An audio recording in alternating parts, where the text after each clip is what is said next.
இப்போ கல்வியை பத்தின கேள்வியெல்லாம் முடிஞ்சு அடுத்தது முக்கியமான இடம் எதுன்னா திருமணம்.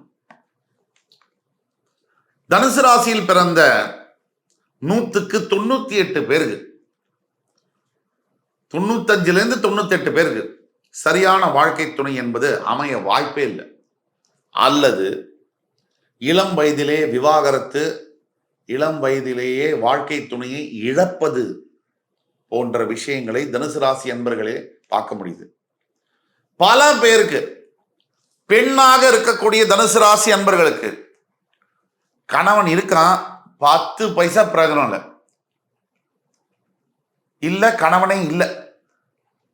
கணவன் இருக்கான், மனைவியவே மற்ற ஆண்களுடன் தொடர்பு படுத்தி பார்க்கக்கூடிய கணவனாக இருக்கிறான்.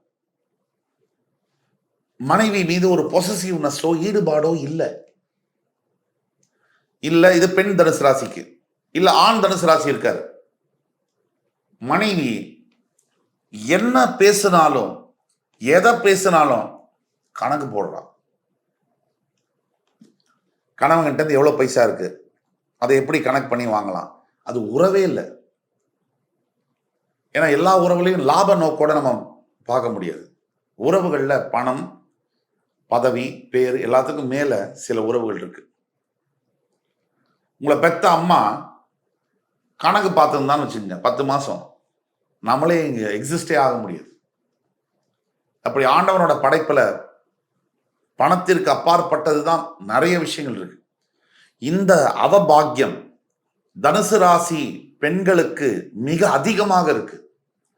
நல்ல கணவன்மார்கள் அமையாதது, தன்னை புரிந்து கொள்ளாத கணவன்மார்கள், தன்னை ஒரு பொருட்டாக மதிக்காத கணவன்மார்கள், அதே மாதிரி ஆண் தனுசு ராசி நேயர்களுக்கு எப்ப பார்த்தாலும் என்ன ஒரு ஏடிஎம் மிஷினாக பார்க்கக்கூடிய மனைவிகள், இது இருக்கு, சத்தியம். இந்த தலைவிதி இருக்கு.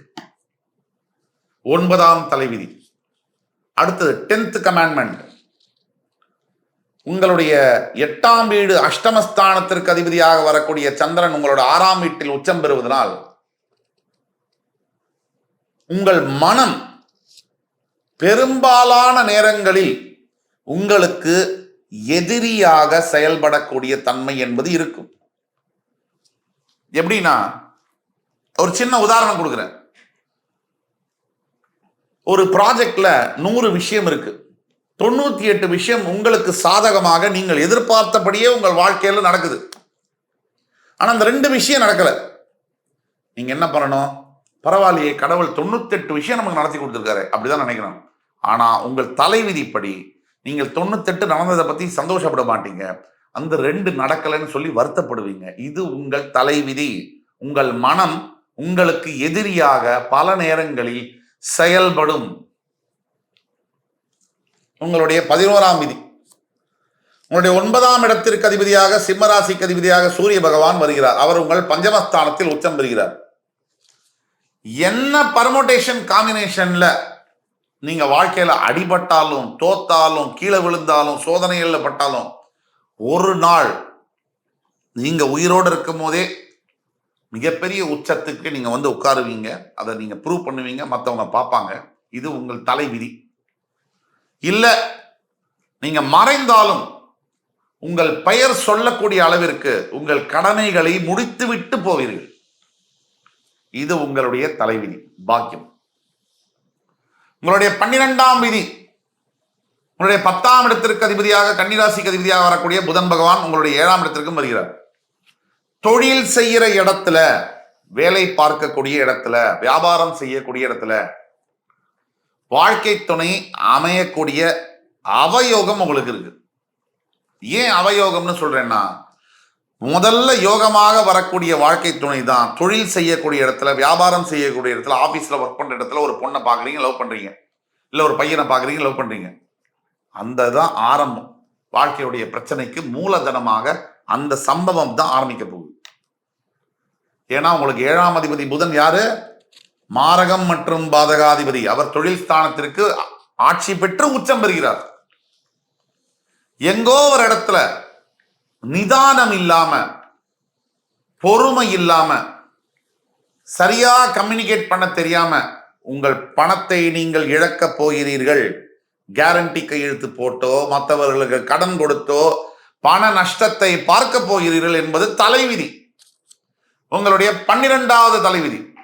7ஆம் இடத்திற்கு விட்டுருங்க. 6ஆம் இடம் ரிஷபராசிக்கு அதிபதியாக வரக்கூடிய சுக்கிரன் 11ஆம் இடம் என்று சொல்லக்கூடிய துலாத்திற்கும் அதிபதியாக வருகிறார். நிறைய பணம் காசு நீங்கள் சம்பாதிக்க அதே அளவு எதிரிகளையும் நீங்கள் சம்பாதிக்க போகிறீர்கள் என்பது உங்கள் தலைவிதி. உங்கள் 12வது தலைவிதி. உங்கள் 5ஆம் இடத்திற்கு வரக்கூடிய செவ்வாயே உங்கள் 12ஆம் வீட்டிற்கும் அதிபதியாக வருகிறார். ஏதோ ஒரு காலத்துல உங்க பெத்த பசங்க உங்க தூக்கத்தை கலைக்க போறானுங்க அப்படிங்கிறது சத்தியமான தலைவிதி. உஷாரா இருந்துக்க வேண்டியது உங்க கடமை. அவங்கள்ட்ட இருந்து அதிகமா எதிர்பார்க்காம இருக்கிறது நீங்க ஜாக்கிரதையா இருந்துக்கணும். இப்போ தலைவிதியை பத்தி பார்த்தோம்.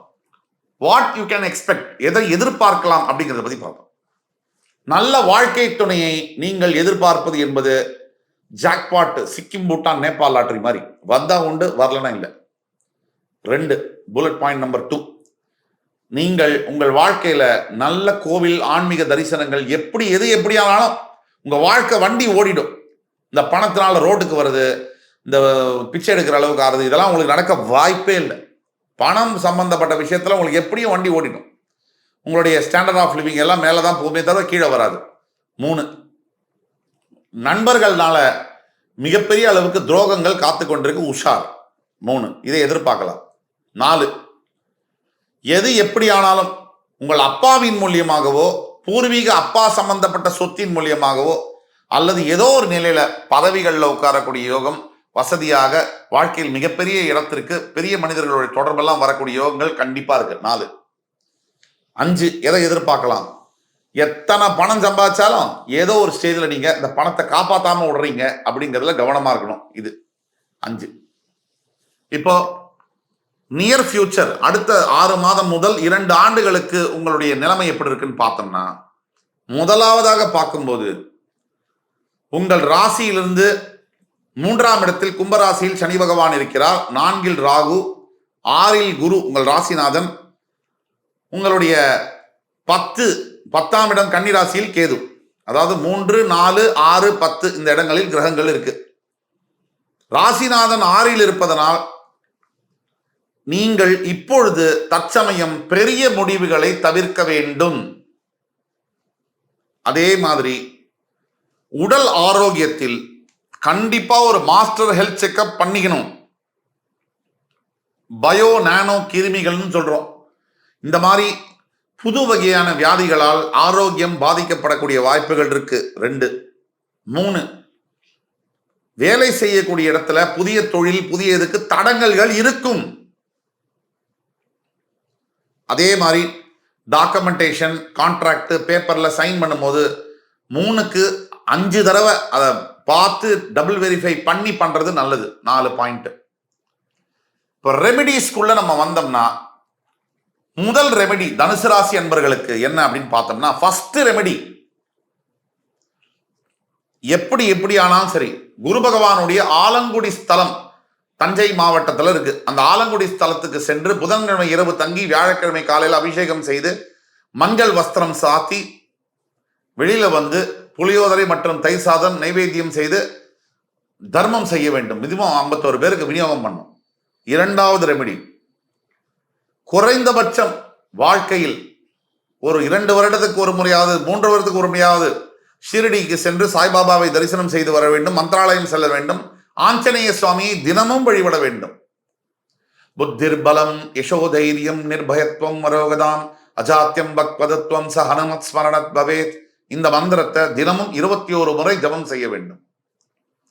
அதே மாதிரி 3வது ரெமெடி, உங்களுக்கு நீங்க படிச்ச ஆசிரியர், கல்லூரியில் இருக்கக்கூடிய ஒரு வாழ்க்கையில ஏதாவது தேவைப்படுது, அந்த ஒரு வயசான ஆசிரியராக இருக்காருங்க, அவன் குடும்பத்துக்கு ஏதாவது தேவைப்படுதுன்னா நல்லது செய்யும் பொழுது மிகப்பெரிய அளவில் உங்கள் வாழ்க்கையில் மாற்றங்கள் நிகழும். 4வது ரெமெடி, குறைஞ்சபட்சம் 2 முறையாவது கேதார்நாத் ஸ்தலத்திற்கு சென்று வர வேண்டும்.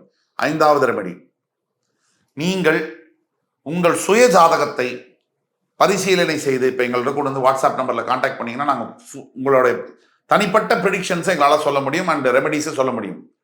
சுயஜாதகத்தை பரிசீலனை செய்து முன்னோர்கள் சாபம் இருக்குமானான்னு தெரிஞ்சுக்கிட்டு அதற்குண்டான பிராயச்சித்தத்தை தேடும் பொழுது உங்களுடைய வாழ்க்கையில் மிகப்பெரிய வெற்றிகளை நீங்கள் அடைய முடியும், நிம்மதியை பெற முடியும் என்று கூறி அடுத்து வரும் காணொலியில் என் உயிரினும் மேலான தனுசு ராசி நேயர்களே உங்கள் அத்துணை பேரையும் சந்திக்கும் வரை உங்களிடமிருந்து விடைபெறுவது உங்கள் சுபாஷ் பாலகிருஷ்ணன். நன்றி, வணக்கம், வாழ்க வளமுடன்.